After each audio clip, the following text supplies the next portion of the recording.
¿Alguna vez os habéis fijado en esos jefes que dan órdenes pero que en realidad nadie respeta? ¿O en ese compañero que, sin tener un cargo importante, todo el mundo escucha cuando habla? Pues esto pasa porque a menudo mezclamos poder, autoridad y liderazgo. Y aunque suenan parecidos, son cosas muy distintas. Entender bien esa diferencia es clave para que las cosas funcionen en cualquier equipo u organización. Pues la respuesta corta es que no, para nada. Y justo ahora vamos a desglosar por qué. Vamos a ver que una cosa es la capacidad de influir, otra muy distinta es el derecho a mandar y otra el arte de inspirar. Son tres mundos diferentes y vamos a explorarlos.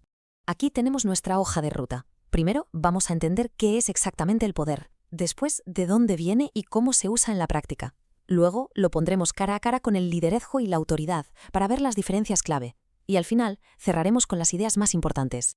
Venga, pues empezamos por la base de todo, por el concepto de poder. Antes de compararlo con nada, tenemos que tener súper claro de qué estamos hablando. A ver, aquí está la definición clave. Poder no es solo mandar, es la capacidad de influir en lo que hacen los demás.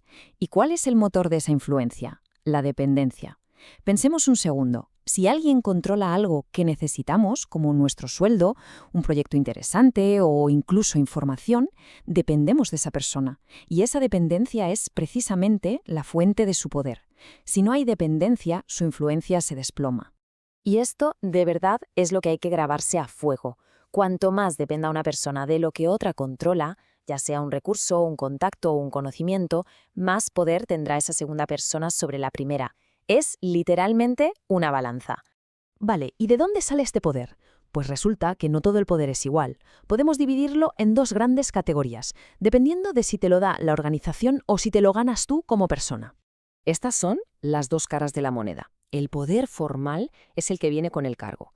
Eres el director, el jefe de equipo, pues tienes poder.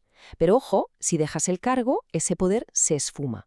El poder personal, en cambio, está en la persona, en sus habilidades, en su forma de ser. Y ese te lo llevas contigo a donde vayas. Dentro del poder formal, el que te da el puesto, hay varios tipos.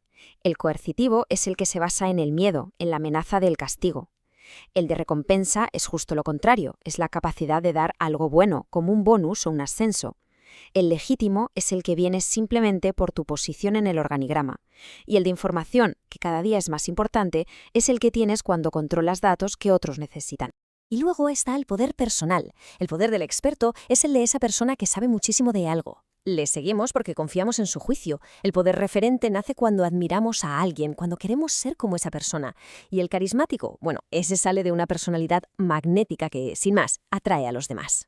Fijaos qué interesante es esto. Esta diapositiva conecta los tipos de poder con la famosa pirámide de Maslow, con nuestras necesidades. Es genial.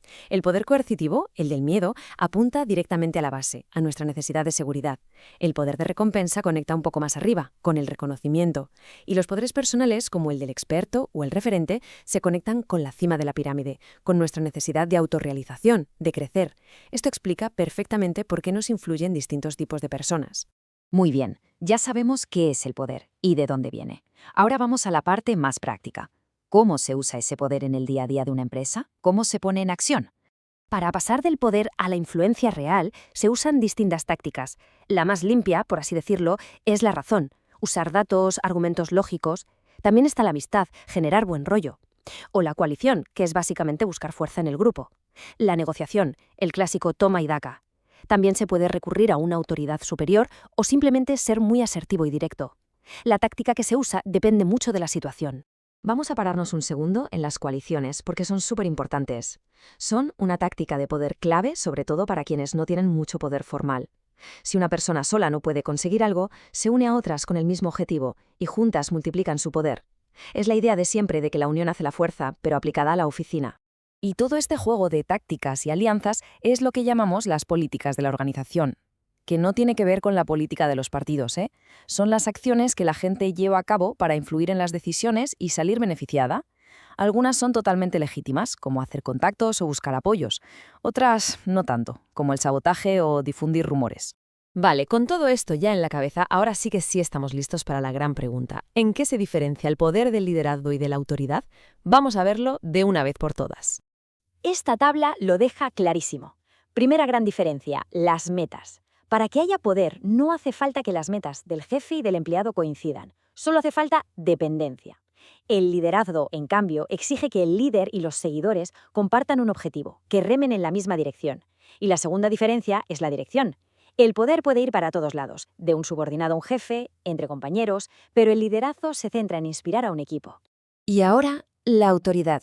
Ojo, que aquí el matiz es muy sutil pero fundamental. La autoridad no es algo que se tiene, como el poder. Es algo que te dan los demás. Es el reconocimiento que un equipo le da a alguien por sus habilidades, por su coherencia, por su inteligencia. A diferencia del poder que te da un cargo, la autoridad te la ganas con el respeto del equipo. No se puede imponer, solo se puede merecer. Para que quede todavía más claro, pensemos que el poder, sobre todo el formal, casi siempre fluye de arriba hacia abajo. Se basa en la jerarquía, en la dependencia del subordinado con el jefe. La autoridad, sin embargo, hace justo el camino contrario. Fluye de abajo hacia arriba. Son los miembros del equipo los que con su respeto y reconocimiento autorizan al jefe y validan su posición más allá del cargo que ocupa. Bueno, pues hemos cubierto bastante terreno, ¿eh? Vamos a hacer un repaso final con las ideas más importantes para que todo quede bien atado. Venga, recordemos lo fundamental. 1. El poder nace de la dependencia. 2. Puede venir del puesto, formal, o de la persona, personal. 3. La autoridad no se tiene, te la dan, es un reconocimiento.